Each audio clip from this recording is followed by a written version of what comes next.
তাহাজ্জুদ আর ফজরের অভ্যাস আছে যার, রহমত পূর্ণ প্রভাত হয় তার। আলহামদুলিল্লাহি রাব্বিল আলামিন, আসসালাতু ওয়াসসালামু আলা সাইয়্যিদিল মুরসালিন, আম্মা বা'দু, ফাউযু বিল্লাহি মিনাশ শাইতানির রাজীম, বিসমিল্লাহির রহমানির রহিম।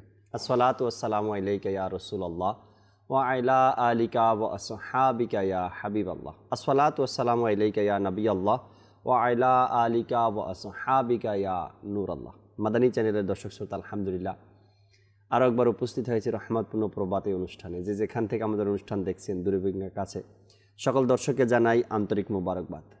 নবী আকরাম সাল্লাল্লাহু তাআলা আলাইহি ওয়াসাল্লামের আলিশান ফরমান, যে ব্যক্তি সকালে আর সন্ধ্যায় আমার উপর তিনবার করে দুরূদ শরীফ পাঠ করবে, আল্লাহ তাআলা ওই ব্যক্তির ওই দিন ও রাতের গুনাহকে ক্ষমা করে দিবেন। সাল্লু আলাল হাবিব সাল্লাল্লাহু তাআলা আলা মুহাম্মদ সাল্লাল্লাহু তাআলা আলাইহি ওয়াসাল্লাম। দর্শক শ্রোতা, আজকের অনুষ্ঠানে আমাদের সাথে কারি সাহেব রয়েছেন। আমরা কোরআনে পাকের তেলাওয়াত শুনবো, হামদে বারি তাআলা, নাতে রসুল মকবুল সাল্লাল্লাহু তাআলা আলাইহি ওয়াসাল্লামও আপনাদেরকে শোনানোর চেষ্টা করব, আমরাও শুনবো। আর যেহেতু অনুষ্ঠান গাউসে পাক রাদিয়াল্লাহু তাআলা আনহু উরুস মুবারককে কেন্দ্র করে ধারাবাহিকভাবে আমরা এই অনুষ্ঠান করছি রহমতপূর্ণ প্রভাত। আজকেও গাউসে পাকের জীবনের একটি দিক নিয়ে আমরা আলোচনা করার চেষ্টা করব ইনশাআল্লাহ তাআলা। বিষয় কি নিয়েছি, কোন বিষয় নিয়ে আলোচনা করব, কি মাদানী ফুল রয়েছে আজকের বিষয়ের মধ্যে, একটু পরে আপনাদেরকে জানাবো। আমরা শুরুতে নাতখা ইসলাম ভাই থেকে, কারি সাহেব থেকে কোরআনে পাকের তেলাওয়াত শ্রবণ করি, এরপর ইনশাআল্লাহ তাআলা বিষয় জানিয়ে দেব। সাল্লু আলাল হাবিব সাল্লাল্লাহু তাআলা আলা মুহাম্মদ সাল্লাল্লাহু তাআলা আলাইহি ওয়াসাল্লাম। أعوذ بالله من الشيطان الرجيم.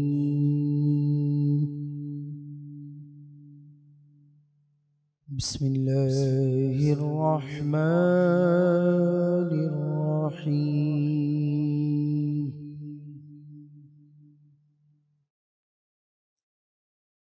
سنة من قد أرسلنا قبلك من رسلنا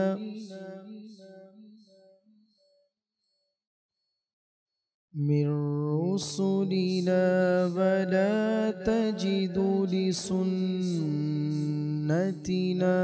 تحويلا.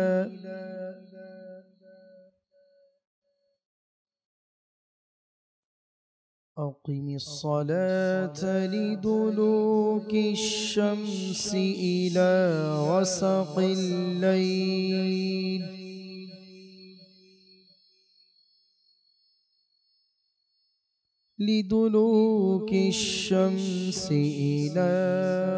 غسق الليل وقرآن الفجر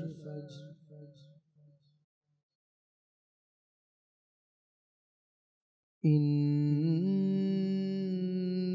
قرآن الفجر كان مشهودا.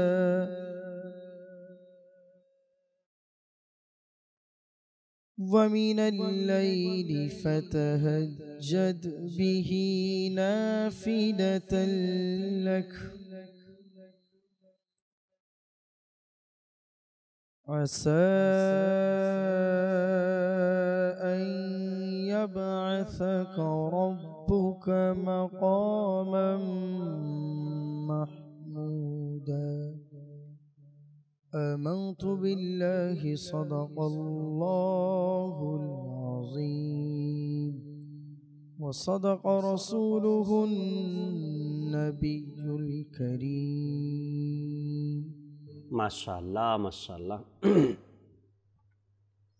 আজকের যে বিষয় আমরা নিয়েছি দর্শক শ্রোতা, গাউসে পাক রাদিয়াল্লাহু তাআলা আনহুর জন্ম থেকে নিয়ে বা পৃথিবীতে আগমনের পূর্বেও এবং গাউসে পাক রাদিয়াল্লাহু তাআলা আনহু পৃথিবী থেকে যাওয়ার পরেও, অর্থাৎ তার আগমনের পূর্ব থেকে নিয়ে ইন্তেকালের পর পর্যন্ত যে অলৌকিক ঘটনাগুলো প্রকাশ পেয়েছে, অলৌকিক ঘটনাগুলো আমরা জানতে পারি, কিতাব থেকে অধ্যয়ন করি বা আল্লাহওয়ালা ব্যক্তিদের ওলামা ইকরামের মুখ থেকে আমরা শ্রবণ করে থাকি। গাউসে পাক রাদিয়াল্লাহু তাআলা আনহু আপাদমস্তক ছিলেন কারামতে ভরপুর।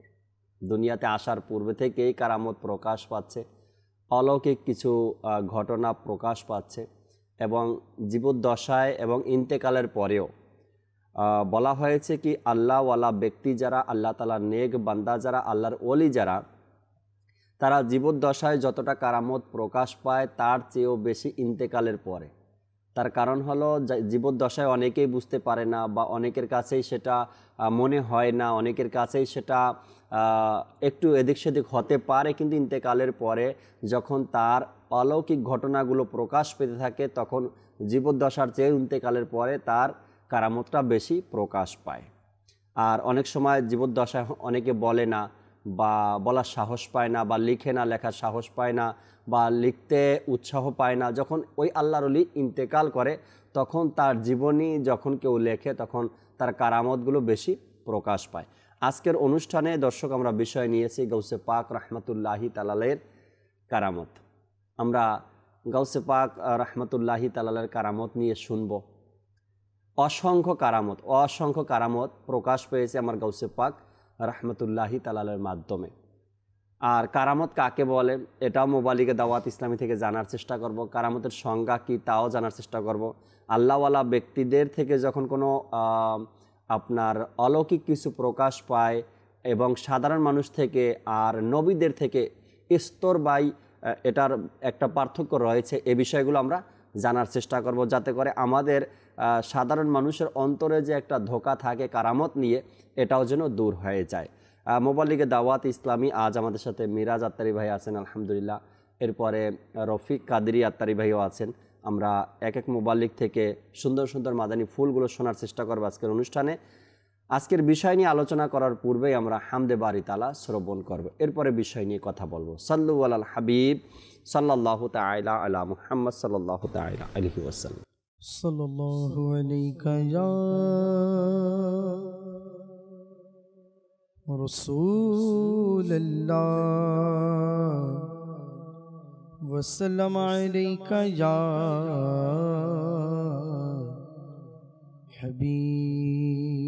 हबीबल्लाह। तेरे सरकार में लाता है रज़ा, उसको शफी जो मेरा से है और लाडला बेटा तेरा। पुरन सल्लल्लाहु अलैहि या रसूलल्लाह वसल्लम अलैहि या हबीबल्लाह।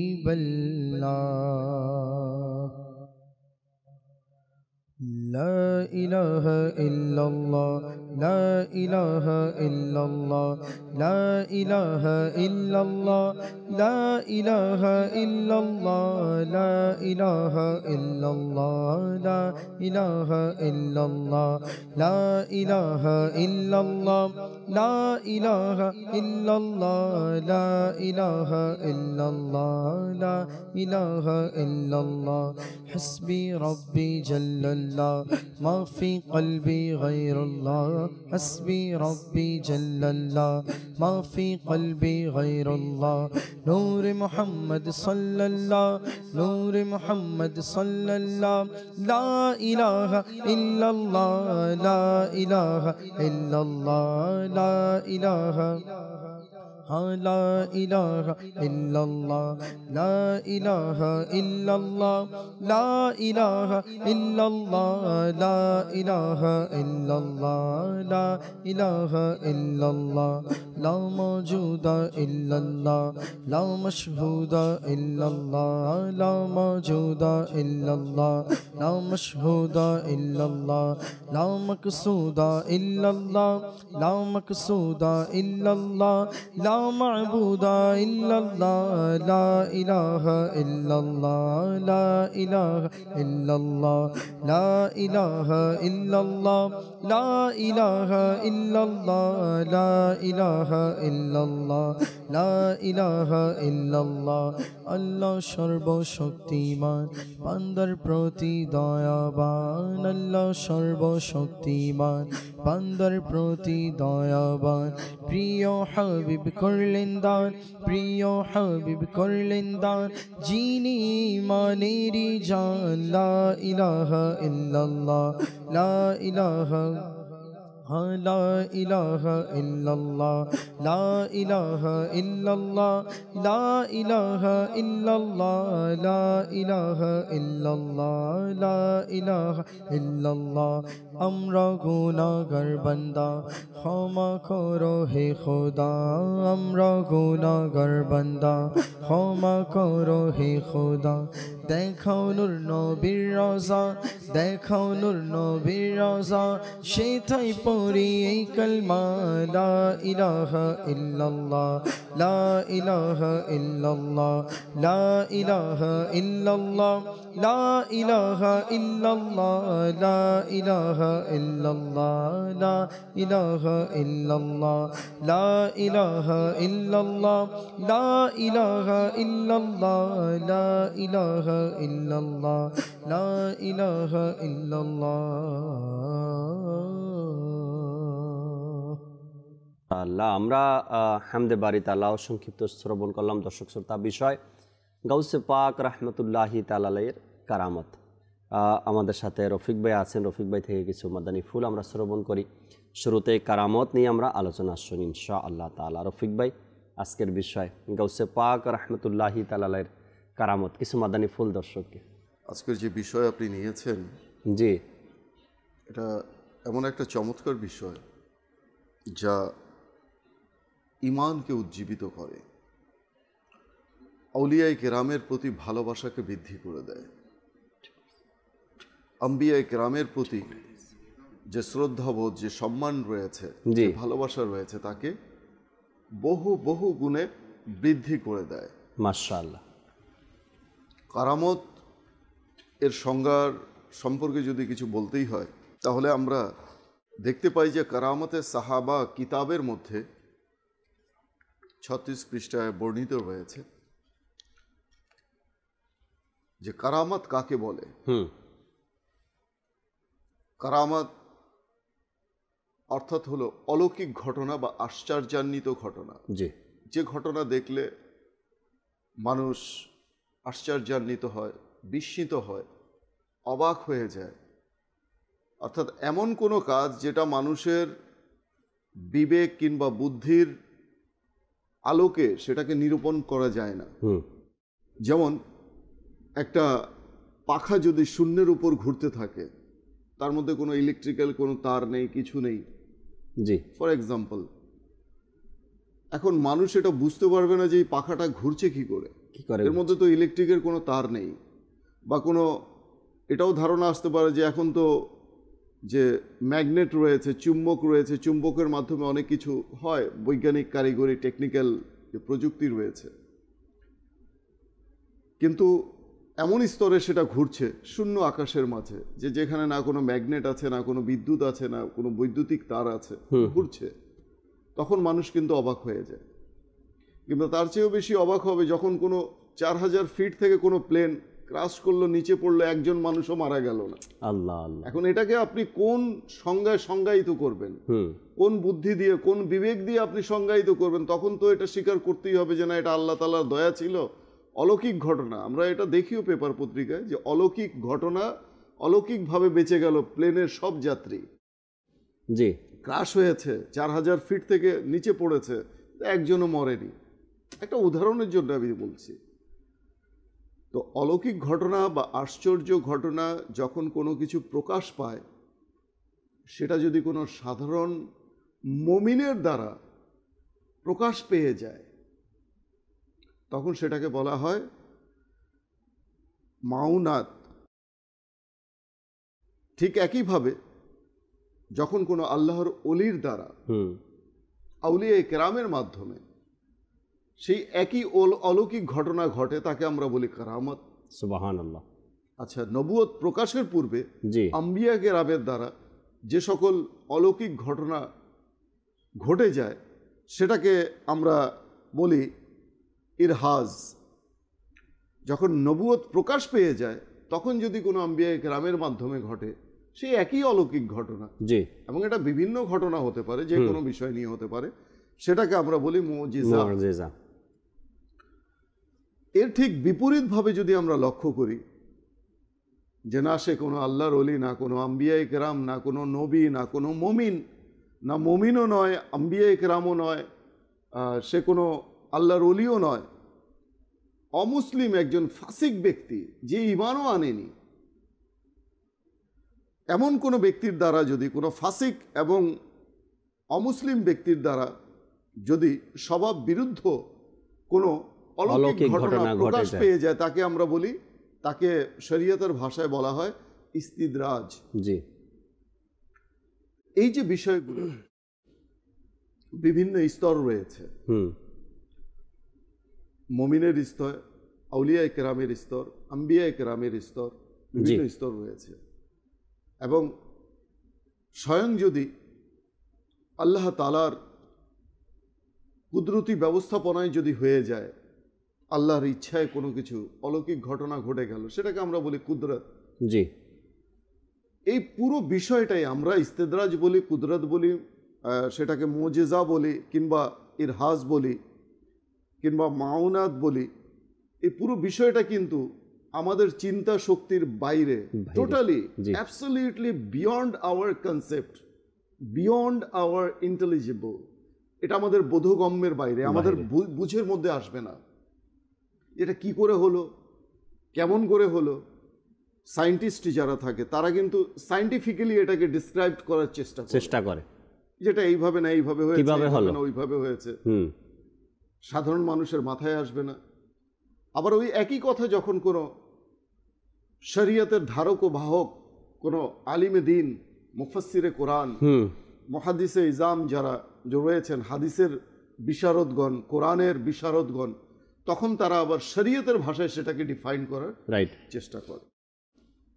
তো আমরা মানবো ওটাই যেটা ইসলাম আমাদেরকে বলেছে, যেটা ইসলামের বিরুদ্ধে যায়, ইসলামের পরিপন্থী যে ঘটনা ঘটে বা যে বর্ণনা আসে, সেটাকে মানা যাবে না। অর্থাৎ সেই বিজ্ঞান, সেই সায়েন্সকেই মানা যাবে যেটা ইসলামের সাথে যায়, ইসলামের বিরুদ্ধে নয়, শরীয়তের বিরুদ্ধে নয়, শরীয়তের পরিপন্থী নয়, এমন ব্যাখ্যা বিশ্লেষণকে মানা যাবে না। তাহলে ঈমানের এখানে আশঙ্কা রয়েছে।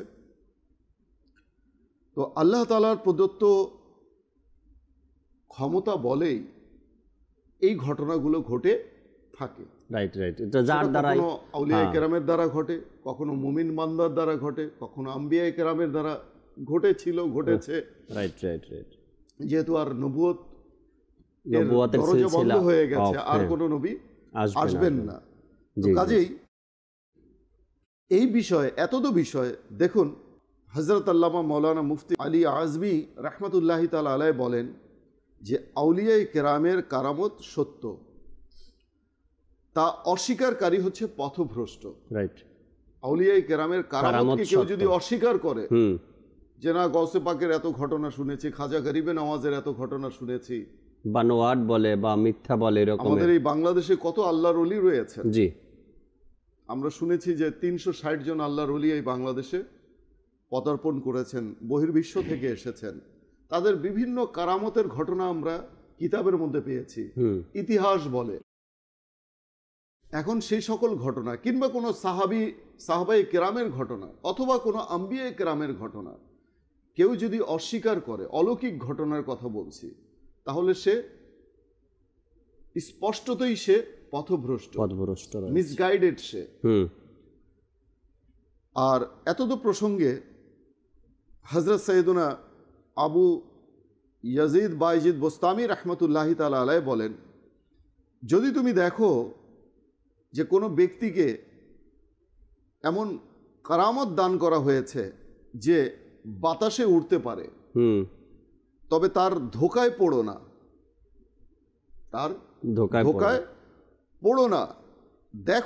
আগে দেখো যে সে আল্লাহ তাআলার আদেশ ও নিষেধ এবং শরীয়তের অনুসরণে কেমন, অর্থাৎ আল্লাহ তাআলা যে বিষয়ে আদেশ দিয়েছেন তার উপর আমল করে কিনা, রাইট, এবং যে বিষয়ে নিষেধ করেছেন তা থেকে সে বিরত থাকে কিনা, শরীয়তের সীমা এবং এর অনুসরণের প্রতি সে মনোযোগী কিনা। আল্লাহ আল্লাহ, যদি শরীয়তের সে অনুসরণ না করে, যদি সে আল্লাহর আদেশ অথবা নিষেধ মান্য না করে, তার কোনো তোয়াক্কাই করে না, তার ধারের কাছে সে নেই, তাহলে তার এমন অলৌকিক ঘটনা যদি সে দেখে, সে যদি আকাশে উড়ে যায় কোনো কিছু ছাড়া, শূন্যের উপরে ভেসে যাচ্ছে, তো তার এই ধোকায় পড়ো না।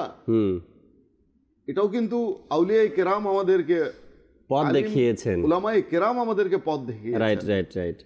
তো কাছেই এই অলৌকিক ঘটনা আমরা কারামত বলি, মুজিজা বলি, মাওনাত বলি, কিংবা ইরহাজ বলি, কিংবা ইস্তিদরাজ বলি, যে কোনো বিষয় আগে দেখতে হবে যে তিনি শরীয়তের পাবন্দ কিনা, আল্লাহওয়ালা কোনো ব্যক্তি কিনা, তার দ্বারা ইসলামের পরিপন্থী, শরীয়তের পরিপন্থী কোনো কাজ হচ্ছে কিনা, তাহলে সেটা মানা। ততক্ষণ পর্যন্ত আমরা সেটাকে কারামত বলবো না যতক্ষণে তার শরীয়তের উপরে আমল থাকবে না। শরীয়তের থেকে সে বাহিরে, এক হলো গিয়া পাগল ব্যক্তি যে নামাজ বুঝে না বা খাবার বুঝে না, বা এখানে অনেকগুলো দিক নির্দেশনা রয়েছে দর্শক শ্রোতা, এমন ব্যক্তির কথা আলাদা। বাকি যারা হুঁশে আছে, খাবার বুঝে, পোশাক বুঝে, ভালো স্থান বুঝে, এমন ব্যক্তিরা নামাজ পড়বে না, কিন্তু তার থেকে এমন অলৌকিক কিছু ঘটনা প্রকাশ পেয়েছে বা সে প্রকাশ করেছে। আমরা যেন অন্ধভক্ত না হই, এটাও যেন আমাদের মাথায় রাখি। অন্ধভক্ত কারো হওয়া যাবে না। হ্যাঁ, সে শরীয়তের উপর আমল করছে, নামাজ জামাতের সাথে আদায় করছে, সুন্নতের উপরে আমল করছে, দাড়ি একমুষ্টি আছে, বাহ্যিকভাবে সে শরীয়তকে পরিপূর্ণভাবে ফলো করছে। এরপরে তার থেকে যদি কোনো অলৌকিক ঘটনা প্রকাশ পায়, সে মুমিন বান্দা। তো আমাদের রফিক ভাই যেটা বললেন, কিতাব থেকে আমাদেরকে এই মোতাবেকই তাকে মানতে হবে। একজন আল্লাহর ওলি, সে নামাজে, রোজায়, ইবাদতে, দান, সদকায়, খেরাতে, শরীয়তের হুকুমগুলো, হাদিসের হুকুমগুলো, কোরআনের হুকুমগুলো মেনে চলে, বা সে আল্লাহর ওলি আছে, আল্লাহর বন্ধু আছে, তার থেকে প্রকাশ পায়, তখন আমরা তাকে কারামত বলবো এবং তার কারামতগুলো আমরা মেনে নিব, না হয়তো আবার পথভ্রষ্ট হয়ে যাব। এই সবগুলো বিষয় আমাদেরকে খেয়াল রাখতে হবে, স্মরণ রাখতে হবে, যাতে করে কারামত কাকে বলে, আল্লাহর ওলিদের এবং নবী রসুলদের এবং সাহাবা একরামদের, সাধারণ মানুষদের, মুমিনদের, অমুসলিমদের সকলের কিন্তু অলৌকিক ঘটনা প্রকাশ পেতে পারে বলে কিতাবের মধ্যে বর্ণনা করা হয়েছে। এই ধরনের সকল ব্যক্তি থেকে অলৌকিক ঘটনা প্রকাশ পেতে পারে, কিন্তু এক একজনার এক এক রকমের নাম দেওয়া হয়েছে। অমুসলিমদের দ্বারা প্রকাশ পেলে তার নাম ভিন্ন, সাধারণ মুমিন দ্বারা প্রকাশ পেলে তার নাম ভিন্ন, আউলিয়া কেরাম দ্বারা প্রকাশ পেলে তার নাম ভিন্ন, নবী রসুলদের দ্বারা প্রকাশ পেলে তাদের নাম ভিন্ন রাখা হয়েছে। তো এটার উপরে আমাদেরকে খেয়াল রাখতে হবে এবং সকলের সব বিষয়গুলো যেন আমরা মেনে না নিই। মিরাজ ভাই আমাদের সাথে আছেন, মিরাজ ভাই থেকেও কিছু কথা আমরা শ্রবণ করি গাউসে পাক রহমতুল্লাহি তাআলার কারামত নিয়ে, এরপরে নাতে রসুল মকবুল সাল্লাল্লাহু আলাইহি সাল্লাম শুনবো ইনশাআল্লাহ তাআলা। জি মিরাজ ভাই। আলহামদুলিল্লাহি রাব্বিল আলামিন, ওয়াসসালাতু ওয়াসসালামু আলা সাইয়্যিদিল আমবিয়া ওয়াল মুরসালিন। গাউসে পাক রহমতুল্লাহি তাআলার কারামত যদি আমরা আসলে দেখতে যাই, তাহলে এনার শুভ যে জন্ম ছিল, এটাই ছিল কারামতের মধ্যে। অবশ্যই অবশ্যই, কেননা কিতাবের মধ্যে বর্ণিত রয়েছে, যখন গাউসে পাক রহমতুল্লাহি তাআলা আলাইহি মাহে রমজানুল মুবারকের সোমবার সুবে সাদিকের সময় যখন তিনি দুনিয়াতে তাশরিফ আনে, তখন তার জবান থেকে আল্লাহ আল্লাহ, সাধারণত আমাদের যাদের সন্তান হয়, দুনিয়াতে নিয়ামত আসে, তো আমরা দেখি তারা কান্না করে। গাউসে পাক রহমতুল্লাহি তাআলা আলাইহি যখন দুনিয়াতে এসেছে, তখন তার জবানে আল্লাহ আল্লাহ শব্দটা ছিল। সুবহানাল্লাহ। তো তার পবিত্র জন্মটাই ছিল কি কারামতের মধ্যে, যিনি মাদারজাত অর্থাৎ মার গর্ভ থেকেই কি ছিল, অলি হয়ে দুনিয়াতে আসছে। কেননা তিনি রহমতুল্লাহি তাআলা আলাইহি এর মর্যাদা এমন ছিল, তিনি রহমতুল্লাহি তাআলা আলাইহি যেই দিন দুনিয়াতে তাশরিফ এনেছে, ওই দিন বাগদাদ শরীফের মধ্যে কম বেশি আপনার 1100 সন্তান, ছেলে সন্তান জন্ম নিয়েছে, আর ওই 1100টি তার আল্লাহর ওলি ছিল। আল্লাহ পাক তাদের উপর কি আল্লাহ তাআলা দয়া করেছে, এই বেলায়াতের মহান তাজ আল্লাহ পাক তার সম্মানে তাদেরকে দান করেছে। তো গাউসে পাক রহমতুল্লাহি তাআলা আলাইহি এর জীবনে অসংখ্য দিক যদি আমরা দেখি, তো এর চেয়ে তার বড় কি হতে পারে, যিনি মার গর্ভ থেকে আপনার 18 পারা কি হেফজ করে ইনি দুনিয়াতে তাশরিফ এনেছে। সুবহানাল্লাহ। আল্লাহু আকবার। এবং তার সম্মানিত আম্মা যান যখন হাঁচি দিত, যখন আলহামদুলিল্লাহ পাঠ করো, তো তিনি রহমতুল্লাহি তাআলা আলাইহি পেটে থাকা অবস্থায় এর উত্তর প্রদান করতেন।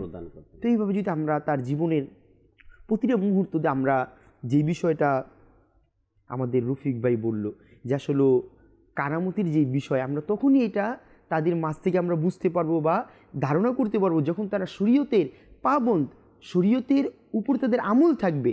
আর যদি আমার গাউসে পাক রহমতুল্লাহি তাআলা আলাইহি এর মুবারক জীবনী দেখা যায়, তিনি রহমতুল্লাহি তাআলা আলাইহি শরীয়তের এমন পাবন্দি ছিল, ওলামা একরাম ফরমান যিনি 40 বছর টানা যিনি ইশারের উজু দিয়ে ফজরের নামাজ আদায় করেছেন। গাউসে পাক রহমতুল্লাহি তাআলা আলাইহি তো নিজে শরীয়তের উপর ছিলেনই, তিনি হাজার নয় লক্ষ লক্ষ মুসলমানকে শরীয়তের উপরে পরিচালিত করেছেন এবং শরীয়তটা দেখিয়েছেন। শরীয়ত কেমন ছিল যখন সে বাল্য বয়স, আমরা এই ঘটনা হয়তো মাদানী চ্যানেলের দর্শক শ্রোতা আমরা অনেক পূর্ব থেকে শুনেছি, যখন সে সফরের উদ্দেশ্যে ইলমি দিন শিখার জন্য যখন ঘর থেকে বেরোলো, কেমন শরীয়তের পাবন্দ, যখন তার মা তার সাথে কিছু আশরাফি, যখন কিছু দিরহাম তার সাথে কি দিয়ে দিল, তার জামার মধ্যে দিয়ে দিল, তার সততা এমন ছিল, শরীয়ত এমন ছিল, বাল্য বয়স থেকে যখন ডাকাতের দল তার কাছ থেকে অর্থাৎ জাহাজের সকল লোক থেকে যখন ডাকাতি করতে শুরু করলো, তখন কিন্তু ওই বয়সেও সে শরীয়তের পাবন ছিল।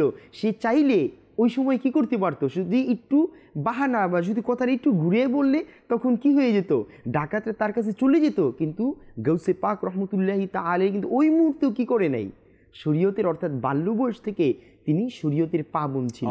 সুবহানাল্লাহ, সুবহানাল্লাহ। আসলে গাউসে পাক রহমতুল্লাহি তাআলা আলাইহি যেটা শুরুতে বললাম যে তিনি তার প্রতিটা মুহূর্ত আল্লাহ তার রাসূল সাল্লাল্লাহু আলাইহি সাল্লামের খুশিতে বা রেজামন্দিতে বা বাধ্য যেটাকে আমরা বলি, এই পথটাই তিনি বেছে নিয়েছেন। যত কষ্ট আসুক না কেন, যত যন্ত্রণা আসুক না কেন, সে আল্লাহ তার রাসূলের পথ থেকে কখনো সরে দাঁড়াননি। আমরা শোয়েবের কাছে একটি নাতে রাসূল মকবুল সাল্লাল্লাহু আলাইহি সাল্লাম শ্রবণ করি, এরপরে আবারও আলোচনায় ফিরবেন ইনশাআল্লাহ তাআলা। সাল্লু আলাল হাবিব সাল্লাল্লাহু তাআলা আলা মুহাম্মদ সাল্লাল্লাহু আলাইহি ওয়াসাল্লাম। যা কিছু এই পৃথিবীতে করেছেন খোদা সৃজন, যা কিছু এই পৃথিবীতে করেছেন খোদা সৃজন, সুন্দর প্রিয় নবী যেমন কেউ নেই ভবে এমন, সুন্দর প্রিয় নবী যেমন কেউ নেই ভবে এমন, हुस्न खाता है जिसकी नमक की कसम, वो मलीह दिलारा हमारा नबी, তোমার মতো সুন্দর গো হয়নি কেহ সৃজন, সুন্দর প্রিয় নবী যেমন কেউ নেই ভবে এমন, পাবে না কেহ উপমা তোমার প্রিয় নবী, উপমা তোমার কেউ দেখেনি কখন, তোমার মতো কেউ হয়নি সৃজন, পাবে না কেহ উপমা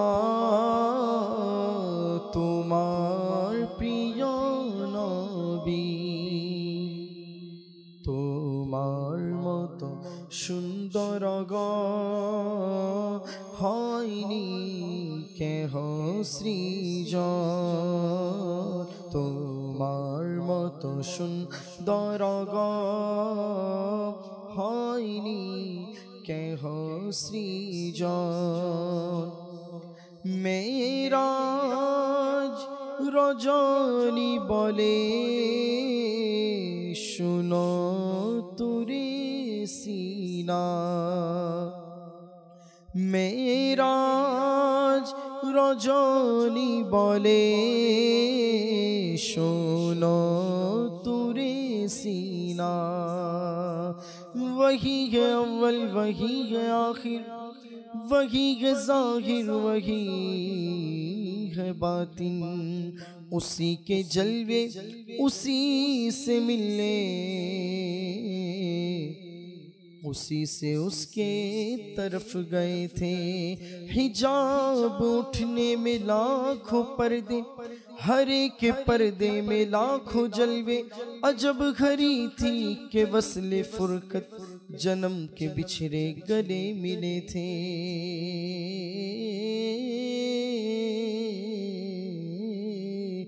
मेराज रजनी बोले शोनो तुरे सीना नयन যদি সক্ষম হয় পর্দার নেই প্রয়োগ নয়ন যদি সক্ষম হয় পর্দার নেই প্রয়োজন প্রিয় নবীর আলোচনা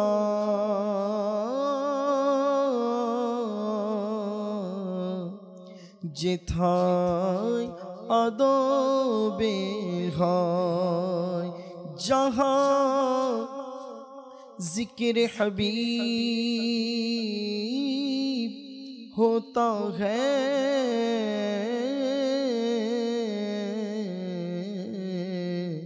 वहाँ रहमतों का नुज़ूल होता है।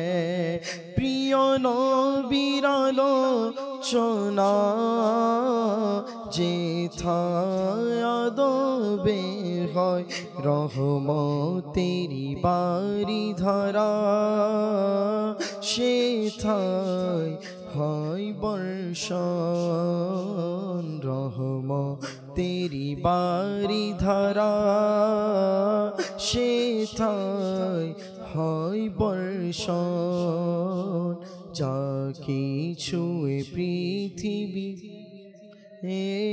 করেছেন খোদা সৃজন সুন্দর প্রিয় নবী যেমন কেনে ভবে এমন চন্দ্র সূর্য পে গগন সম্মানিত হয়নি हम हो गई पुश्ते फलक इस्तान ज़मीं से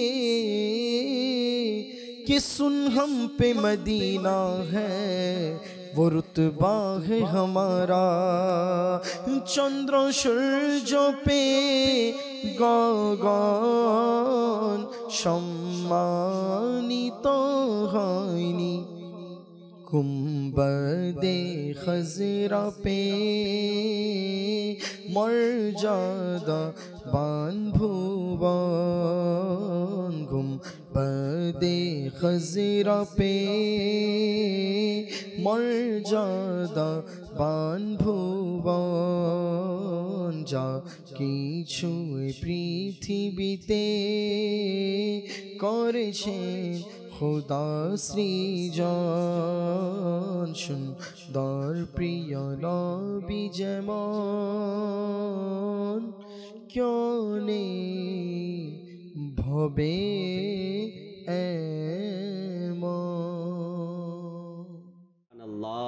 সুবহানাল্লাহ। পৃথিবীতে যা কিছু আছে আল্লাহ তাবারক ওয়া তাআলার সৃষ্টি জগতের মধ্যে যত কিছু আছে আমার নবী হুজুরে আরবি সাল্লাল্লাহু তাআলা আলাইহি সাল্লামের মতন আর কিছু নেই, আর কিছু নেই, হবেও না।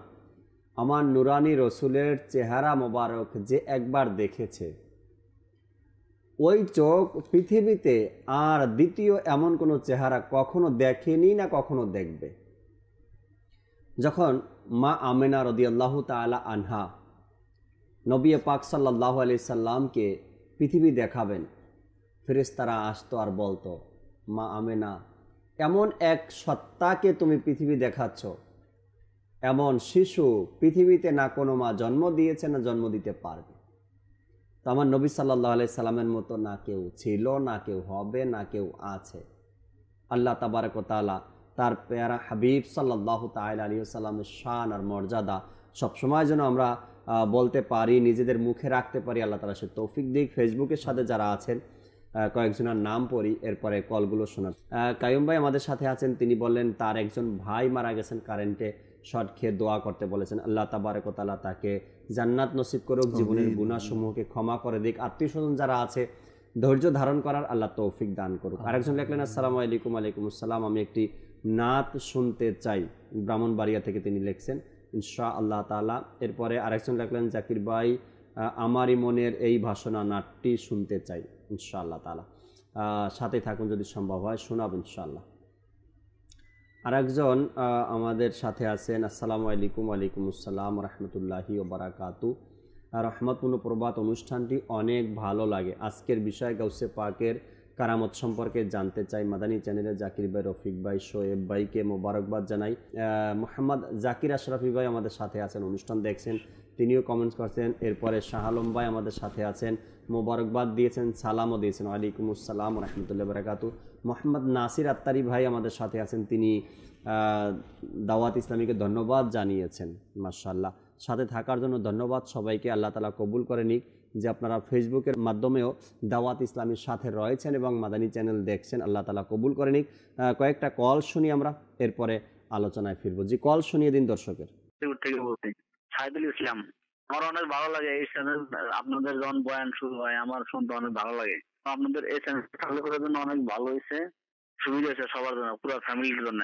মাশাআল্লাহ, এই চ্যানেলটা আপনার কাছে ভালো লাগে যখন বয়ান শুরু হয়। আপনি বলছেন যখন আপনাদের বয়ান শুরু হয়, আমাদের বয়ান শেষ হয়েছে কখন?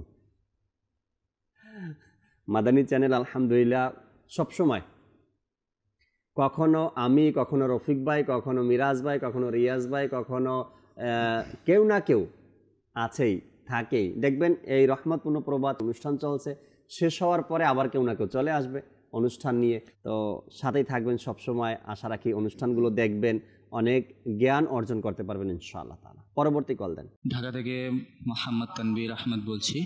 আলহামদুলিল্লাহ, মাশাআল্লাহ, দাওয়াত ইসলামের সাথে আমাদেরকে আল্লাহ তাআলা মাদানী চ্যানেল দান করেছে। আমরা মাদানী চ্যানেলের মাধ্যমে হৃদয়ের মধ্যে মদিনা শরীফের সুশীতল ঠান্ডা ঠান্ডার সুবাসের আভা আমাদের অন্তরে ছড়াচ্ছে। আল্লাহ তাআলা দিন বা দিন দাওয়াত ইসলামিক উন্নতি নসিব করুক। আমি একটি নাত শরীফ শুনতে চাই, নাত খাই ইসলামী ভাই থেকে। জীবনে হবে কি তোমার দিদার ইয়া রাসূলুল্লাহ, এই আশায় রয়েছি আমি গুনাহগার ইয়া রাসূলুল্লাহ। আল্লাহ আল্লাহ আল্লাহ আল্লাহ। দোয়া করতে হবে, নবী পাক সাহিবুল আওলাক সাল্লাল্লাহু আলাইহি সাল্লামের দিদারের আশায় কান্না করতে হবে, দুরুদ ও সালাম পাঠ করতে হবে, এরপরে দুরুদে তাস পাঠ করতে হবে, এরপরে কাসিদায়ে গাউসিয়া পাঠ করতে হবে, প্রতিদিন রাতে অজু সহকারে ঘুমাতে হবে, 5 ওয়াক্ত নামাজ জামাতে আদায় করতে হবে, সত্য কথা বলতে হবে, হালাল খেতে হবে, সুন্নতের উপর আমল করতে হবে, নবীর দিদারের জন্য কান্না করতে হবে। দেখবেন ইনশাআল্লাহ তাআলা একদিন না একদিন আমার নবীর দয়া হয়ে যাবে, সত্যি দয়া হয়ে যাবে ইনশাআল্লাহ তাআলা। পরবর্তী কল শুনিয়ে দিন। আমার নাম শাহ আলম, আমি হবিগঞ্জ থেকে বলছি। আপনাদের এই অনুষ্ঠানটা দেখতেছি, তবে আমি আপনাদের কাছ থেকে একটা নাতের রাসূল শুনতে চাই। মদিনায় যাওয়ার দাওয়াই জায়গা নাতটি শুনিয়ে দিলে অনেক খুশি হতাম। মাশাআল্লাহ, দেখা যায় মাদানী চ্যানেলের মাধ্যমে এক একজন ভাইয়ের এক একটা আবেগ, মনের হৃদয়ের কথাগুলো আমাদের সাথে শেয়ার করছেন। কেউ বা নবীর দিদার চায়, আবার কেউ বা মদিনায় যেতে চায়। মাদানী চ্যানেল এমন একটা জায়গা, সবার দুঃখের কথাগুলো শুনি।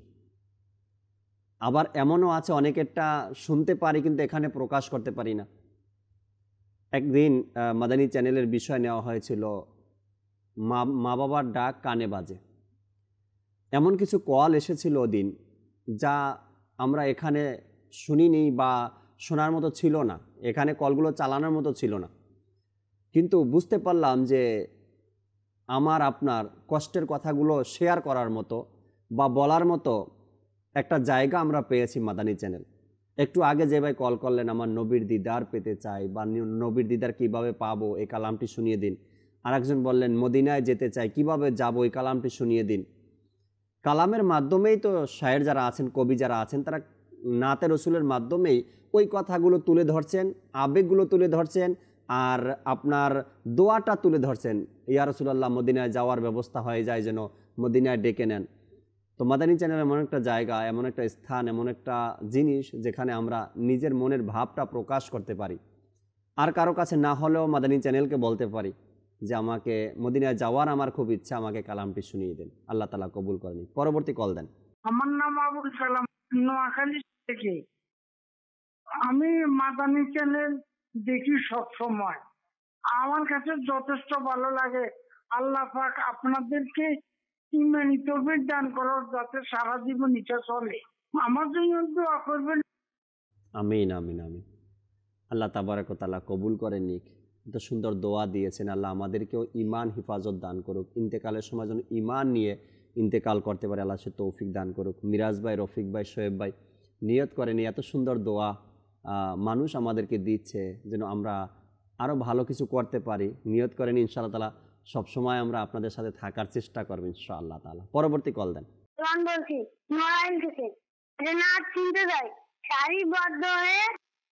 আচ্ছা, মিরাজের কালাম সম্ভবত এটা মিরাজুন নবীর কালাম সারিবদ্ধ হয়, আরও সেরকম একটা কালাম রয়েছে। যদি সম্ভব হয় শোনাবে আমাদের সবাই। আমরা কিছু আলোচনা আরও শুনি, রফিক ভাই থেকে কিছু মাদানী ফুল আমরা শ্রবণ করি আজকের বিষয় নিয়ে ইনশাআল্লাহ। তার কালাম আবারও শোনার জন্য রফিক শোয়েব ভাইকে আমরা সময় দেব ইনশাআল্লাহ। জি রফিক ভাই।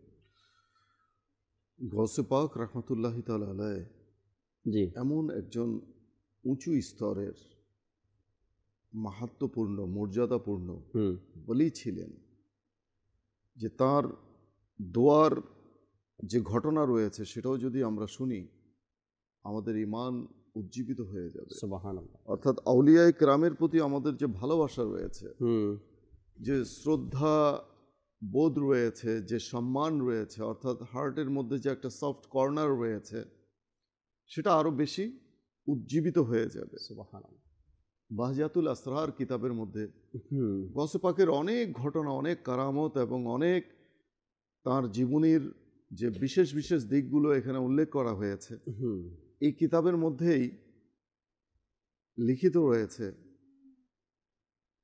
যে হযরত সৈয়দুনা শেখ ইসমাইল বিন আলী রহমতুল্লাহি তাআলা আলাইহি বলেন যে হযরত সৈয়দুনা শেখ আলী রহমতুল্লাহি তাআলা আলাইহি যখন অসুস্থ হতেন তখন কখনো কখনো আমার জরিরানের বাড়িতে তশরিফ নিয়ে যেতেন। জরিরান হচ্ছে একটা স্থানের জায়গা, আচ্ছা, সেখানে তশরিফ নিয়ে যেতেন এবং সেখানে কিছুদিন অবস্থান করতেন। একবার তিনি রহমতুল্লাহি তাআলা আলাইহি অসুস্থ হয়ে সেখানে তশরিফ নিয়ে গেলেন। তখন তার নিকট গৌসে সমদানি, কুতুবে রব্বানি শেখ সৈয়দ আব্দুল কাদের জিলানি রহমতুল্লাহি তাআলা আলাইহি শুশ্রূষা জ্ঞাপনের উদ্দেশ্যে বাগদাদ থেকে সেখানে তশরিফ নিয়ে এলেন। এভাবে উভয় আউলিয়ায়ে কেরাম রহমতুল্লাহি তাআলা আলাইহিমা আমার বাড়িতে একত্রিত হয়ে গেলেন। মানে সোনে পে সোহাগা, একসাথে দুইজন আউলিয়া বাড়িতে যদি চলে আসেন, সুবহানাল্লাহ, একজন হচ্ছেন ওয়ালি আল্লাহ আর একজন হচ্ছেন সুলতানুল আউলিয়া, যিনি ওলিদেরও ওলি। দুজনই আমার বাড়িতে তশরিফ নিয়ে এলেন।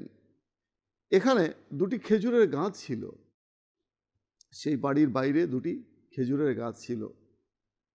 সেই গাছ দুটি 4 বছর ধরে শুকিয়ে গিয়েছিল, কোনো ফল দিত না, মরে যায় যেভাবে গাছ, মরে গিয়েছিল, কোনো ফল দিত না সেই গাছ। সেখানে আমার গৌসে পাক কুতুবে রব্বানি গৌসে সমদানি শেখ সৈয়দ আব্দুল কাদের জিলানি রহমতুল্লাহি তাআলা আলাইহি সেই দুটি গাছের একটির নিচে বসে ওযু করলেন, আচ্ছা, আর আরেকটির নিচে নামাজ আদায় করলেন। সুবহানাল্লাহ, সুবহানাল্লাহ।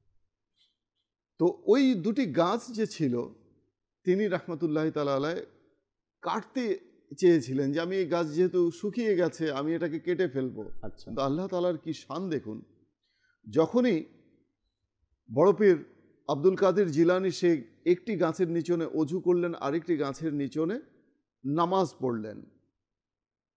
যখন তিনি নামাজ পড়ে নিলেন, দেখতে দেখতেই সেই গাছ দুটির মধ্যে সবুজ পাতা অর্থাৎ চিরহরিত হয়ে গেল, গাছগুলোর সবুজ শ্যামল হয়ে গেল এবং কিছুদিনের মধ্যে সেই গাছে ফল ধরলো। আহা সুবহানাল্লাহ, এত ফল ধরলো সুবহানাল্লাহ, যা সেই গাছে কোনোদিনই এত ফল ধরেনি। আহা, দেখুন আল্লাহর ওলির কারামত দেখুন। তো এর কিছুদিন পর যখন গৌসে পাক তাশরিফ নিয়ে গেলেন, যখন সেই গাছে খেজুর এলো, প্রচুর খেজুর এলো, মানে এতই খেজুর এলো যা তার ধারণার বাইরে। সেখান থেকে কিছু খেজুর তিনি কি করলেন, গৌসে পাকের কাছে উপহার স্বরূপ দেওয়ার জন্য তাশরিফ নিয়ে গেলেন। সুবহানাল্লাহ। তো সেই খেজুর গৌসে পাক দেখে খুশি হলেন, সেখান থেকে কিছু তিনি আহার করলেন। আহার করার পর তাকে দোয়া দিলেন, সেই আল্লাহর ওলিকে, হযরত সৈয়দনা শেখ ইসমাইল বিন আলী রহমতুল্লাহ তাআলা আলাইহি, তিনি দোয়া দিলেন। এমন দোয়া দিলেন যে আল্লাহ পাক তোমার দিরহাম, তোমার দাড়িপাল্লা, তোমার পশুর দুধে, তোমার জমিনের মধ্যে আল্লাহ তাআলা অজস্র বরকত দান করুন। সুবহানাল্লাহ। দেখুন দোয়া, আল্লাহর ওলির দোয়া কেমন। দোয়া তো আমরাও করি, আর দোয়ার আল্লাহর ওলিগণও করে থাকেন। হযরত সৈয়দনা শেখ ইসমাইল বিন আলী রহমতুল্লাহ তাআলা আলাইহি বলেন, গৌসে পাকের এই দোয়ার পর আমার জমিনে সেই বছরের তুলনায়, মানে সেই বছরই অন্যান্য বছরের তুলনায় 2 থেকে 3 গুণ বেশি ফসল উৎপন্ন হলো। এখন আমার এমন অবস্থা হলো যে যখন আমি 1 দিরহাম ব্যয় করি তখন তা দ্বারা আমার নিকট 2 থেকে 3 গুণ মাল এসে যায়, মানে 2 থেকে 3 গুণ মাল বেশি এসে যায়। যখন আমি 100 বস্তা গম কোথাও রাখি, অতঃপর তা থেকে 50 বস্তা ব্যয় করি, পরবর্তীতে দেখি সেখানে 100 বস্তাই রয়েছে, 100 বস্তাই মালামাল অর্থাৎ ফসলাদি সেখানে রয়েছে। আর অবশিষ্টগুলো দেখলে তখন দেখা যায় যে 100 বস্তাই সেখানে রয়েছে। আমার পশুরা এমনভাবে বাচ্চা দিত, পশু যে রয়েছে এমনভাবে বাচ্চা দিত যে আমি সেগুলো গণনাও করে শেষ করতে পারতাম না। সুবহানাল্লাহ, সুবহানাল্লাহ। আমি তাদের সংখ্যা ভুলে যেতাম। এই অবস্থা হযরত সৈয়দনা শেখ আব্দুল কাদের জিলানী রহমতুল্লাহ তাআলা আলাইহির বরকতে এখন পর্যন্ত অব্যাহত রয়েছে। আল্লাহ আল্লাহ আল্লাহ, কেমন বরকত দেখুন আল্লাহর ওলিগণের দোয়ায়, যে আল্লাহর ওলিরা যেখানেই তাশরিফ নিয়ে যেতেন সেখানে ফুলে ফলে শস্য শ্যামলে ভরে যেত। Right right. কানায় কানায় মরা গাছ জীবিত হয়ে যেত। আমার গৌসে পাক রহমতুল্লাহ তাআলা আলাইহি এরকম বিভিন্ন কারামতের ঘটনা রয়েছে। অবশ্যই অবশ্যই, যদি সময় থাকে তো আরো একটু ঘটনা শোনাবো ইনশাআল্লাহ তাআলা, দর্শককে শোনাবো। আজকের বিষয় তো নিয়েছি গৌসে পাক রহমতুল্লাহি তাআলা আলাইহির কারামত। আর যতই শুনি, যতই শুনতে চাই, যতই শোনাতে চাই, আমাদেরও শোনাতে ভালো লাগে, আশা রাখি দর্শকেরও শুনতে ভালো লাগে। এই জন্য ভালো লাগে কি, আমরা তো গৌসে পাককে ভালোবাসি, আমরা তো গৌসে পাকের গোলাম রয়েছি, আমরা গৌসে পাকের মুরিদ রয়েছি, ভক্ত রয়েছি। গৌসে পাকের শান ও মান, কারামতের কথা, তার সম্মানের কথা যত শুনতে থাকি আমাদের কাছে ততই ভালো লাগে। আর যারা জ্বলার তারা তো জ্বলতেই থাকে, আর জ্বলতেই থাকবে তারা ইনশাআল্লাহ তাআলা। মিরাজ ভাই কিছু বলেন আমাদেরকে। জি, একবার আপনার আবুল হাসান নামে এক ব্যক্তি, আবুল মুজাফফর, তো সে ব্যবসার উদ্দেশ্যে ইনি সফরে যাওয়ার জন্য ইনি ইচ্ছা পোষণ করলো যে দোয়া, আল্লাহ ওয়ালাদের দোয়ার কেমন তাসির হয়ে থাকে। সুবহানাল্লাহ। দোয়ার কারণে মানুষের তাকদীর পরিবর্তন হয়ে যায়। তো অনেকে এখন দোয়ার যে বিষয়, অনেকে দোয়ার বিষয় কি, পূর্বে এমন একটা সময় ছিল মানুষ বুজুর্গানি দিন থেকে তারা দোয়া নিত। তো আবুল হাসান মুজাফফর, তো সে ব্যবসার উদ্দেশ্যে সে শাম দেশে যাবে। তো আপনার দোয়া নেওয়ার জন্য শেখ হামদাত রহমতুল্লাহি তাআলা এর দরবারে উপস্থিত হলো আর বলল, হুজুর আপনি আমার জন্য দোয়া করেন, আমি ব্যবসার উদ্দেশ্যে কি শাম দেশে যাব, আচ্ছা, যেন আমার সফর কামিয়াবি হয়। তখন হামদাত রহমতুল্লাহি তাআলা বলতে লাগলো যে আপনি আপনার সফরকে এবার কি করে দেন, বাতিল করে দেন। কারণ আপনি যদি সফরে যান, আমি এটা দেখতে পাচ্ছি যে ডাকাত আপনার উপর হামলা করবে এবং আপনার মালকে ছিনিয়ে নেবে এবং আপনাকে হত্যা করবে। আচ্ছা। তো সে চিন্তিত হয়ে গেল যে আমি ব্যবসার উদ্দেশ্যে সকল সাবান রেডি, তা আমি এখন যদি এই ব্যবসা এই সফরকে বাতিল করে দিতে কিভাবে হবে? তো সে প্রথমে আপনার দুঃখিত অবস্থায় তার চেহারার মধ্যে কি আপনার দুশ্চিন্তার ছাপ, মলিন ভাব। তো পথের মধ্যে গাউসে পাক রহমতুল্লাহি তাআলা আলাইহি এর সাথে সাক্ষাৎ হয়ে গেল। গাউসে পাক রহমতুল্লাহি তাআলা আলাইহি তার এই দুঃখীময় চেহারা দেখে বলতে লাগলো যে আপনার চেহারা এমন কেন, এত মলিন কেন? তখন সেই পুরো ঘটনাটা বলল যে এমন আমি সফরের উদ্দেশ্যে, ব্যবসায়ের উদ্দেশ্যে আমি যাওয়ার ইচ্ছা পোষণ করলাম, কিন্তু হুজুর কি আমাকে এই বিষয়ে উপদেশ দিল জানি এই সফর আমি বাতিল করে দিই। তখন গাউসে পাক রহমতুল্লাহি তাআলা আলাইহি তাকে ইরশাদ করলেন যে তুমি যাও, তুমি আগ্রহ নিয়ে সফর করো, তোমার সফর কামিয়াবি হবে। আল্লাহ আল্লাহ। অতঃপর যখন সে শাম দেশের উদ্দেশ্যে সফরে বের হয়ে গেল, ওই ব্যবসার ভিতরে সে অনেক লাভ করলো এবং 1000 আপনার আশরাফির থলে একটা থলের মধ্যে নিল, অনেক লাভ হওয়ার আনন্দিত। তো একই স্থানে সে নিজের ভুল হওয়ার কারণে কোনো এক জায়গায় ভুলে ওই দিরহামের যে আশরাফির যে থলেটা ওইটা কোনো জায়গায় রেখে দিল। আচ্ছা। আর তার খুঁজতে খুঁজতে বেকার, আর যে আমার এই এত আশরাফিগুলো কোথায় চলে গেল? হ্যাঁ, তো এই কথা নিয়ে চিন্তা করতে করতে এক সময় তার গভীর ঘুম, সে তার নিদ্রা চলে আসলো, সে শুয়ে পড়লো। আর স্বপ্নের মধ্যে দেখতে পেল যে আপনার কিছু ডাকাত তার নিকট আসলো, তার মালকে ছিনিয়ে নিল এবং স্বপ্নের মধ্যে তাকে কি করলো? হত্যা করলো। আচ্ছা। ওই ব্যবসায়ী। তো সে সাথে সাথে তার চোখ খুলে গেল। তখন চোখ খোলার সাথে সাথে মনে আসলো যে আমার যে আশরাফির যে থলেটা আমি ওই স্থানে রাখছি। তো ওই স্থানে গেল, তো আশরাফিগুলো নিয়ে খুশি মনে যখন পুনরায় আবার বাগদাদ আসলো, তো ইনার আসার পরে নিয়ত হলো যে আমি সর্বপ্রথম আমি গাউসে পাক রহমতুল্লাহি তাআলার সাথে সাক্ষাৎ করব। তো এর মধ্যেই পথের মধ্যে হামদাত রহমতুল্লাহি তাআলা আলাইহি এর সাথে সাক্ষাৎ হয়ে গেল। আর বলতে লাগলো তুমি সর্বপ্রথম গাউসে পাক রহমতুল্লাহি তাআলার দরবারে যাও, কেননা তার দোয়ার বদলতে আল্লাহ তাআলা তোমার তকদিরকে পরিবর্তন করে দিয়েছে। সুবহানাল্লাহ। তোমার জন্য গাউসে পাক রহমতুল্লাহি তাআলা আলাইহি 17 বার দোয়া করেছে। আল্লাহ পাক ওই দোয়ার মাধ্যমে তুমি যে স্বপ্নে দেখেছো তোমার এটা বাস্তবে ঘটতো, আল্লাহ পাক তার দোয়ার বরকতে তোমার বাস্তবকে স্বপ্ন দ্বারা রূপান্তরিত করে দিয়েছে। তখন সে পুনরায় কি গাউসে পাক রহমতুল্লাহি তাআলা আলাইহি এর দরবারে উপস্থিত হলো। তখন গাউসে পাক রহমতুল্লাহি তাআলা বলল আমি তোমার জন্য 17 বার আল্লাহ তাআলার বারগাহে দোয়া করেছি। সুবহানাল্লাহ। দেখেন দোয়ার বদরত আল্লাহ ওয়ালা যারা হয়, আল্লাহর ওলি যারা, আর যেহেতু আমার গাউসে পাক আলহামদুলিল্লাহ যিনি সুলতান আউলিয়া, যাকে বলা হয় সকল ওলিদের সরদার, তো তার শান কেমন যে দোয়ার বদলতে শুধু আপনার আমরা তো শুনলাম মৃত গাছের কথা, তো দেখেন একটা মানুষের জিনার অবস্থা এমন আর কি মৃত্যু হয়ে যাওয়ার কথা, কিন্তু আল্লাহ পাকের দোয়ায় তার দোয়ার বদলতে কেমন করছে, আল্লাহ তাআলা তার দোয়াকে কবুল করে নিয়েছেন। আর দোয়ার বরকতেই আল্লাহ তাআলা ওই ব্যক্তিকে সকল প্রকারের বিপদ থেকে হেফাজত দান করেছেন। একটা বিষয় এখানে আমার মনে এই প্রশ্নটা জাগলো যে আউলিয়া কেরামের কারামত কিংবা আম্বিয়া কেরামের মুজিজা যা কিছুই হোক না কেন, এগুলোকে যারা অস্বীকার করে, যাদের মেনে নিতে কষ্ট হয়, একটা কথাই আমি বলি যে আম্বিয়া কেরাম কিংবা আউলিয়া কেরাম তাদের কাছে যে অলৌকিক ক্ষমতা প্রকাশ পেয়ে যায়, এসব কিছু কিন্তু আল্লাহ তাআলার দান, এসবই আল্লাহ তাআলার দান। তো আল্লাহ তাআলা তাদেরকে যদি এই সক্ষমতা দান করে থাকেন, সেখানে মেনে নিতে সমস্যাটা কোথায়? ক্ষমতার মালিক সর্বস্ব ক্ষমতার মালিক তো আল্লাহ তাআলা। আল্লাহ তাআলা, আল্লাহ যদি কাউকে আল্লাহর দানকৃত আতাতে, আল্লাহ তাআলার দানে কেউ যদি সক্ষম হন, তার সক্ষমতা মেনে নিতে সমস্যা কোথায়?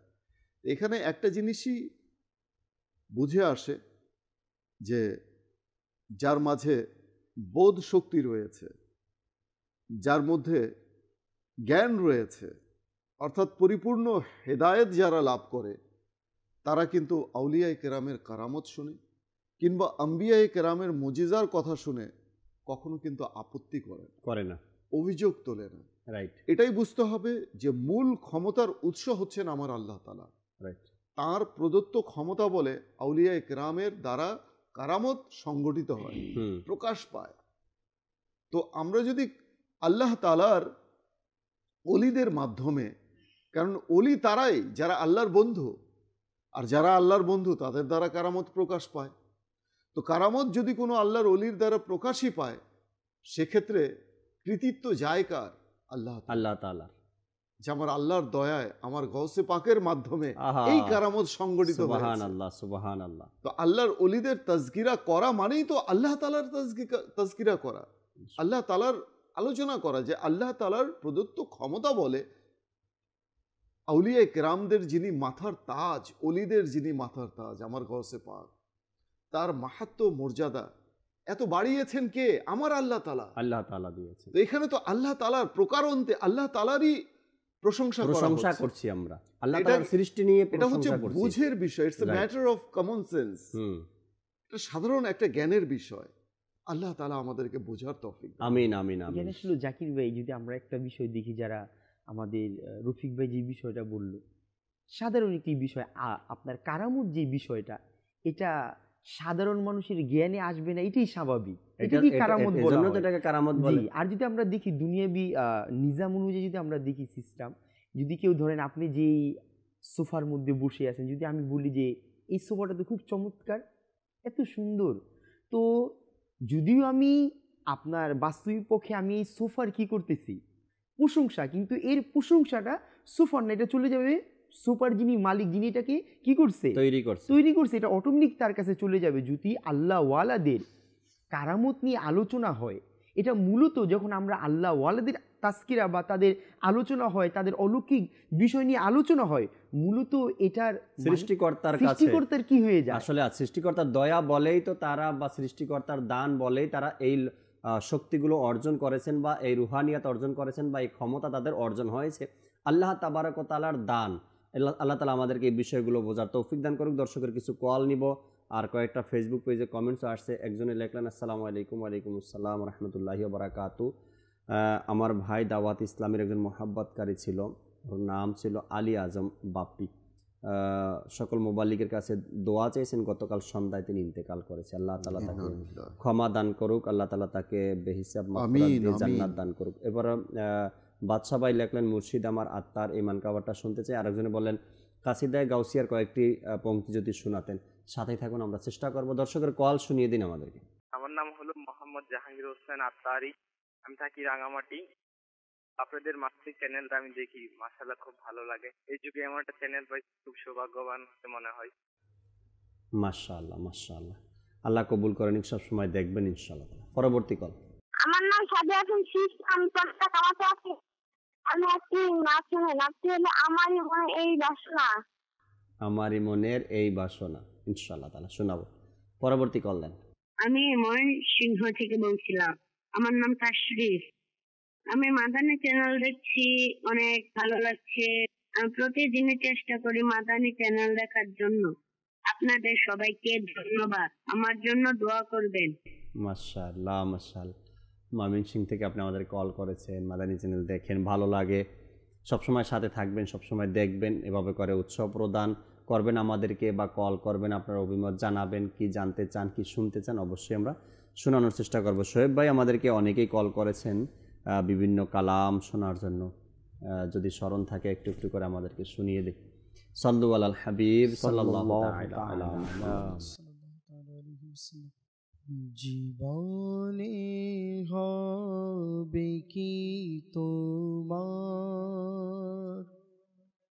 দিদার ইয়া রাসূলুল্লাহ, জীবনে হবে কি তোমার দিদার ইয়া রাসূলুল্লাহ, সে আশায় রয়েছি আমি গুনাহগার ইয়া রাসূলুল্লাহ, সে আশায় রয়েছি আমি গুনাহগার ইয়া রাসূলুল্লাহ। পৃথিবীর যে দিকে তাকাই দরদিয়ার তো কেহ নাই, পৃথিবীর যে দিকে তাকাই দরদিয়ার তো কেহ নাই, জানি যে তুমি রহমান तेरे भंडार या रसूल अल्लाह जानीजे तो मेरा हमा तेरे भंडार या रसूल अल्लाह तुम्हारी ज़ियारते जाए हजारों हाजी मदीनाए तुम्हारी ज़ियारते जाए हजारों हाजी मदीनाए मैं मदीने आऊं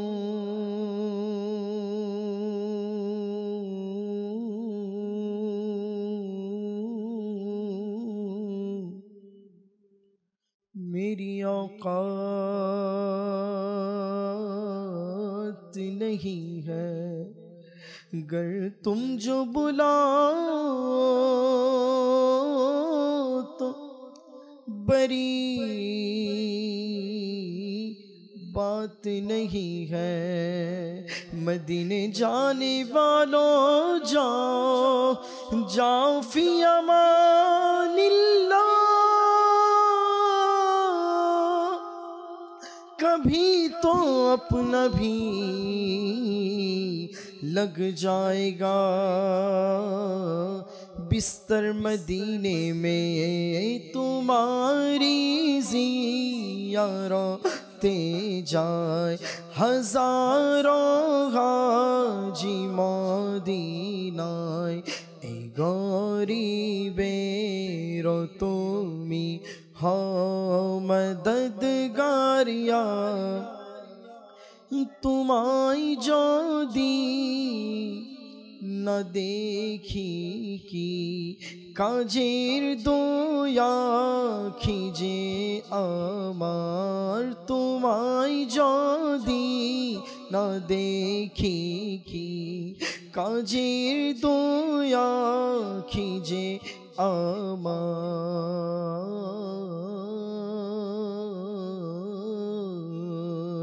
कुछ ऐसा कर दे मेरे किरदगार आँखों में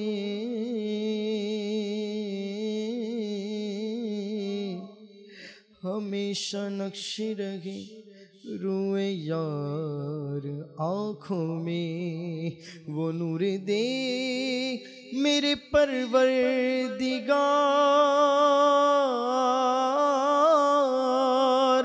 आँखों में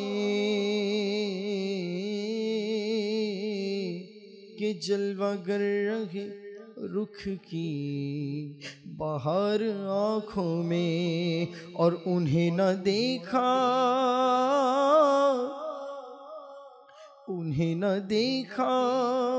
तो किस काम की है ये आँखें के देखने की है सारी बाहर आँखों में तुम्हारी जो दीना देखी की काजेर दोया खीजे आमार उम्मते दर्दी दयाबान या रसूल अल्लाह देखा दा उम्मते दर्दी दयाबान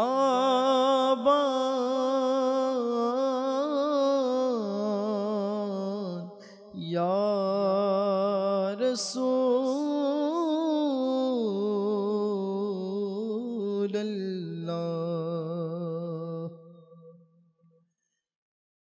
दरबार जी तुम्हारा शे बगदाद वाला मुर्शिद दरबार जे आशे तुमर बगदाद वाला मुर्शिद मनेर बासना पूर्ण है बगदाद वाला मुर्शिद अमर गास पिया अमर गास पिया अमर गास पिया अमर गास पिया नीते शिफाए कामिला दरबारे है कामिल नीते শিফায়ে কামিলা দরবারে হে কামিল এসেছে গুনাহের রোগী বাগদাদ ওয়ালা মুর্শিদ এসেছে গুনাহের রোগী বাগদাদ ওয়ালা মুর্শিদ আমার গাস পিয়া গাস পিয়া আমার গাস পিয়া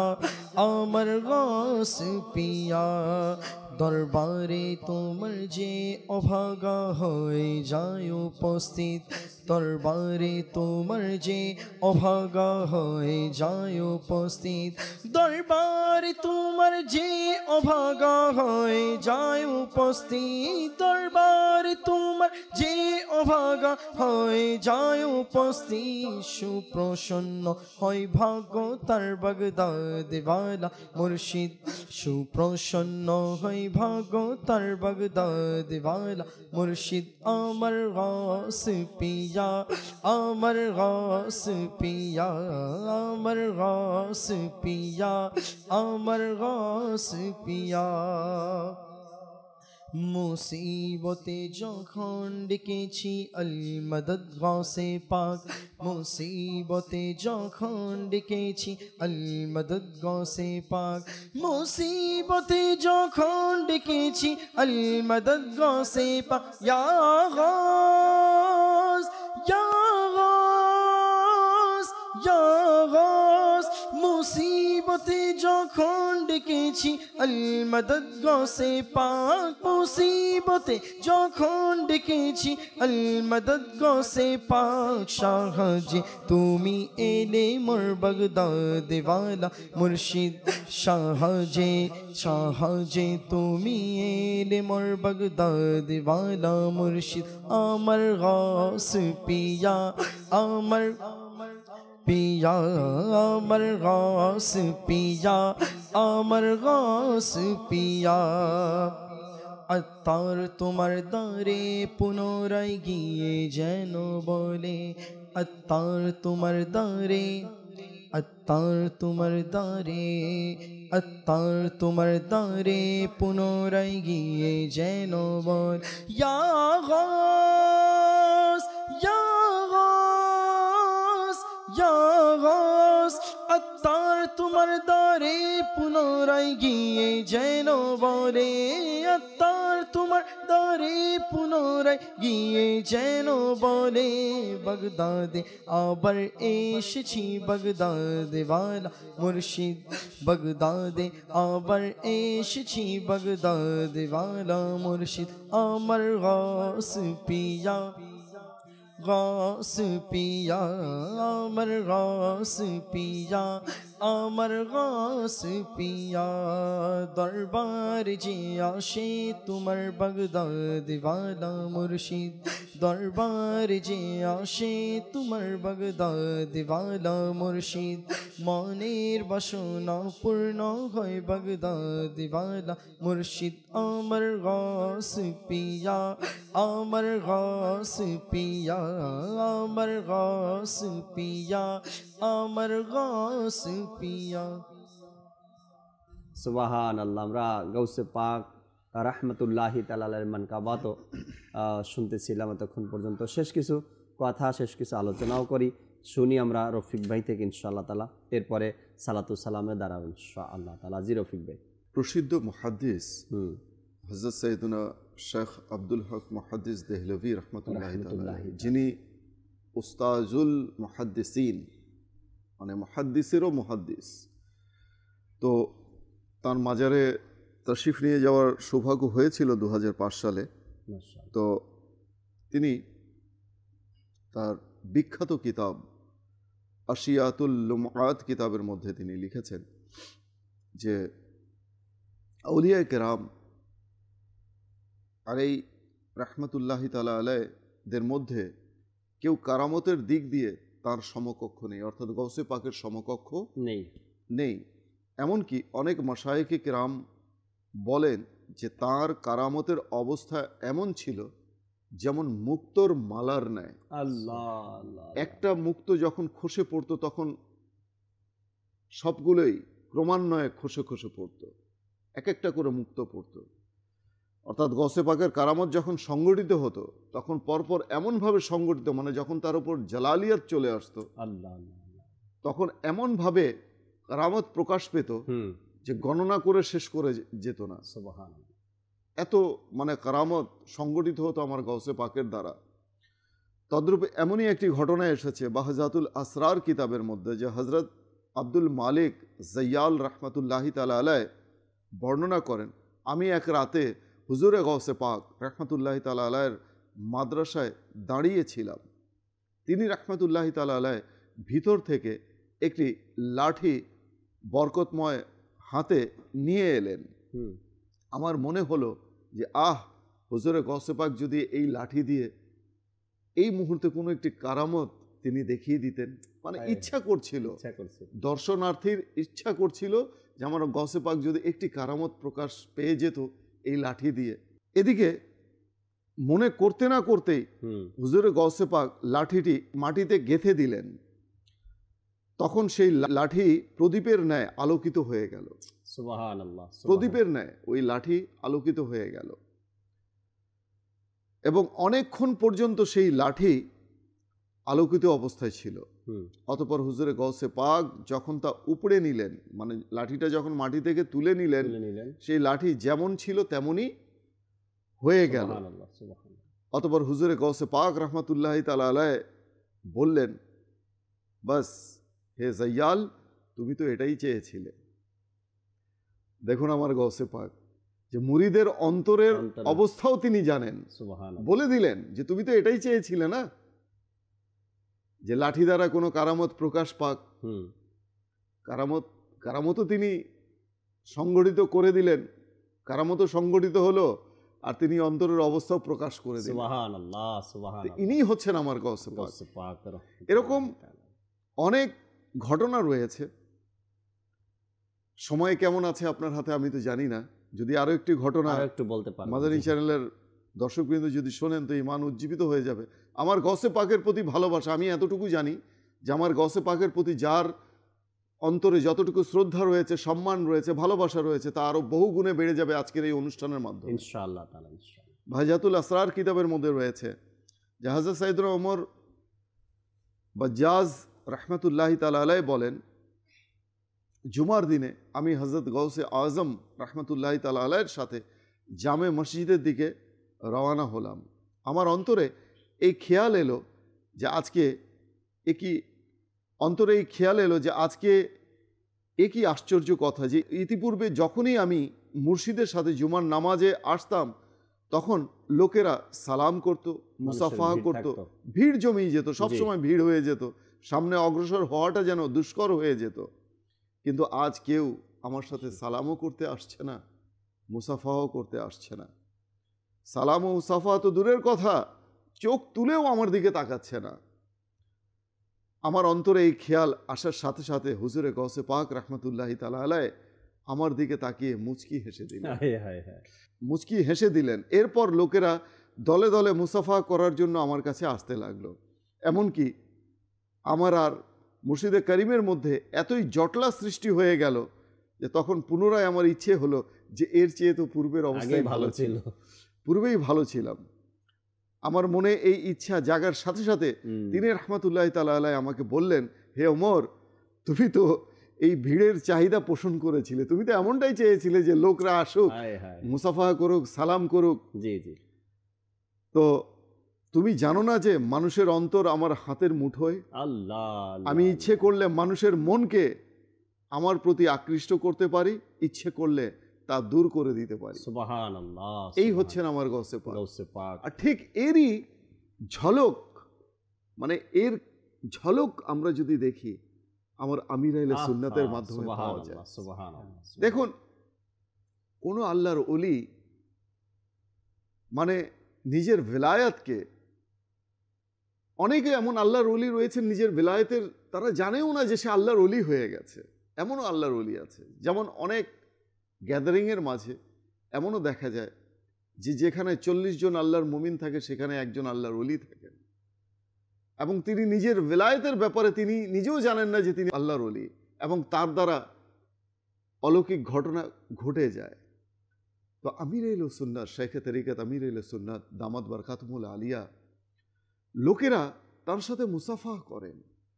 এমনও দেখা যায় জাকির ভাই যে শেখে তরিকত আমির আহলে সুন্নাত প্রকাশ করেন অনেক সময় যে মুসাফা করতে করতে হাত ব্যথা হয়ে যায়, দর্শনার্থীদেরকে মুচকি হেসে তাদের সাথে সাক্ষাৎ দিতে দিতে এই গালের চোয়াল ব্যথা হয়ে যায়, আর মুচকি হাসতে হয় তার মন জয়ের জন্য। আর যারা সাক্ষাৎ করে তাদের অন্তরের কাইফিয়ত কি? অনেক দর্শনার্থী এমন বলেছেন যে যখন আমি আমির আহলে সুন্নতের সাথে সাক্ষাৎ করেছি আমার মনে হয়েছে, আমার ভিতরে এই ফিলিংস এসেছে যে মনে হচ্ছে যেন যত দর্শনার্থী সেখানে এসেছেন সবচেয়ে আমির আহলে সুন্নাত আমাকেই বেশি ভালোবেসেছেন, সুবহানাল্লাহ, আমাকেই বেশি ভালোবাসা দিয়েছেন, সুবহানাল্লাহ। এবং প্রত্যেক দর্শনার্থীর অন্তরের কাইফিয়ত এমনই ছিল, কেমন আমার আমির আহলে সুন্নাত, কেমন দাওয়াতে ইসলামীর শেখে তরিকত, তার এই ভালোবাসার কারণেই কিন্তু দাওয়াতে ইসলামী আজ এত দূর আসতে পেরেছে। তার একনিষ্ঠতা, তার ইখলাস, তার ভালোবাসা আজকে দাওয়াতে ইসলামীকে এত দূর নিয়ে এসেছে, আলহামদুলিল্লাহ। মানুষের মাঝে গ্রহণযোগ্যতা সৃষ্টি করেছে। আল্লাহ তাআলা দাওয়াতে ইসলামীকে কবুল করে নিয়েছে, আলহামদুলিল্লাহ। আপনি দেখবেন যে there is no any other organization like Dawat-e-Islami in this এরা। এই যুগে দাওয়াতে ইসলামীর মতো আপনি দ্বিতীয় কোনো সংগঠন আপনার চোখে পড়বে না যা অতি অল্প সময়ের মধ্যে পুরো বিশ্বের মধ্যে ছড়িয়ে গেছে, আল্লাহ তাআলার পুরো বিশ্বের মাঝে ছড়িয়ে গেছে এবং মানুষের অন্তরে এই দাওয়াতে ইসলামী জায়গা করে নিয়েছে, স্থান করে নিয়েছে। এটা আল্লাহ তাআলার দয়া নয় তো কি? অবশ্যই অবশ্যই আল্লাহ তাআলার দয়া। আর এটা গাউসে পাক রাদিয়াল্লাহু তাআলার ফয়েজ ও বরকত, রাসূল করিম সাল্লাল্লাহু আলাইহি সাল্লামের ফয়েজ ও বরকত, এগুলো দাওয়াত ইসলামী আলহামদুলিল্লাহ। কেবলা শাইখে তরিকত আমির আহলে সুন্নাত সেই গাউসে পাক রাদিয়াল্লাহু তাআলা আনহুর যে ধামান রয়েছে, তার যে এক সিলসিলা রয়েছে, তার যে পথ রয়েছে, ওই পথকে আমির আহলে সুন্নাত আঁকড়ে ধরেছেন এবং ওই পথেই সবাইকে চালানোর চেষ্টা করছেন, যেই পথে আল্লাহওয়ালা ব্যক্তিরা চলে গিয়েছেন, যেই পথে আল্লাহ তাআলা নেক বান্দারা চলে গিয়েছেন, যেই পথে চলার জন্য হুকুম করা হয়েছে, আমির আহলে সুন্নাত আমাদেরকে, আপনাদেরকে, সবাইকে ওই পথ দেখাচ্ছে যাতে করে আমরা সঠিক পথ পেয়ে যাই, নাজাতের পথ পেয়ে যাই, জান্নাতের পথ পেয়ে যাই। আল্লাহ তাবারক ওয়া তাআলা আমাদেরকে দাওয়াত ইসলামীর সাথে থেকে মাদানী কাজের মাধ্যমে নিজের সময় অতিবাহিত করা এবং ইস্তেকামাতের সাথে যেন মহলে থাকতে পারি, আল্লাহ তাআলা সে তৌফিক আমাদেরকে দান করুক।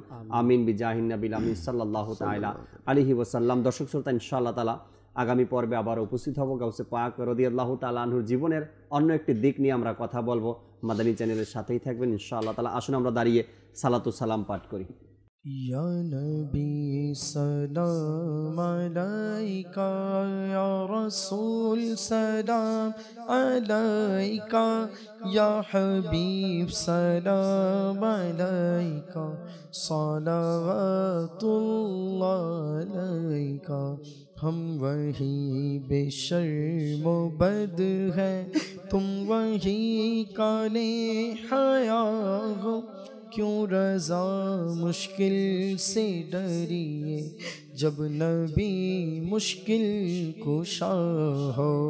या नबी सलाम का, या रसूल सलाम अलैका, या हबीब सलाम अलैका, सलावतुल्लाह अलैका। जिनके मिंबर बने गर्दने औलिया, उस कदम की करामत पे लाखों सलाम। मुस्तफ़ा जाने रहमत पे लाखों सलाम। शम्ए बज़ में हिदायत पे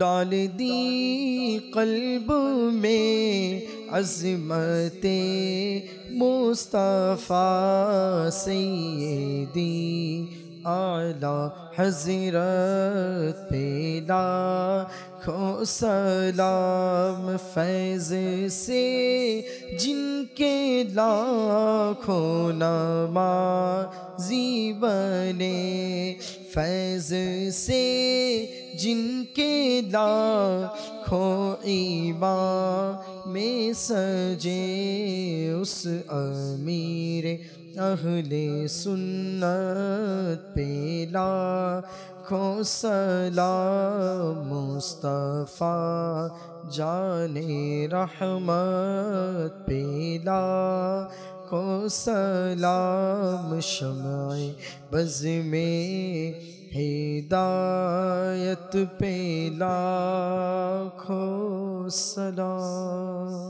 अस्सलातु वस्सलामु अलैका या रसूलल्लाह व अला आलिका व अस्हाबिका या हबीबल्लाह। सुब्हानक अल्लाहुम्मा व बिहम्दिका ला इलाहा इल्ला अंता अस्तगफिरुका व अतूबु इलैक। सुब्हानक अल्लाहुम्मा व बिहम्दिका ला इलाहा इल्ला अंता अस्तगफिरुका व अतूबु इलैक।